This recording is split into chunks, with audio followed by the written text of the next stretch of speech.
ایران کے دو بڑے ہوائی اڈے دوبارہ کھل گئے ہیں۔ تہران میں مہر آباد ایئرپورٹ داخلی اور سفارتی پروازیں چلائے گا۔ بین الاقوامی پروازیں امام خمینی ایئرپورٹ سے چلائی جائیں گی۔ ایران کے دو بڑے ہوائی اڈے دوبارہ کھل گئے ہیں۔ تہران میں مہر آباد ایئرپورٹ داخلی اور سفارتی پروازیں چلائے گا۔ بین الاقوامی پروازیں امام خمینی ایئرپورٹ سے چلائی جائیں گی۔ ایران کے دو بڑے ہوائی اڈے دوبارہ کھل گئے ہیں۔ تہران میں مہر آباد ایئرپورٹ داخلی اور سفارتی پروازیں چلائے گا۔ بین الاقوامی پروازیں امام خمینی ایئرپورٹ سے چلائی جائیں گی۔ ایران کے دو بڑے ہوائی اڈے دوبارہ کھل گئے ہیں۔ تہران میں مہر آباد ایئرپورٹ داخلی اور سفارتی پروازیں چلائے گا۔ بین الاقوامی پروازیں امام خمینی ایئرپورٹ سے چلائی جائیں گی۔ ایران کے دو بڑے ہوائی اڈے دوبارہ کھل گئے ہیں۔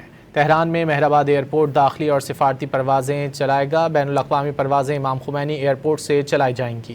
ایران کے دو بڑے ہوائی اڈے دوبارہ کھل گئے ہیں۔ تہران میں مہر آباد ایئرپورٹ داخلی اور سفارتی پروازیں چلائے گا۔ بین الاقوامی پروازیں امام خمینی ایئرپورٹ سے چلائی جائیں گی۔ ایران کے دو بڑے ہوائی اڈے دوبارہ کھل گئے ہیں۔ تہران میں مہر آباد ایئرپورٹ داخلی اور سفارتی پروازیں چلائے گا۔ بین الاقوامی پروازیں امام خمینی ایئرپورٹ سے چلائی جائیں گی۔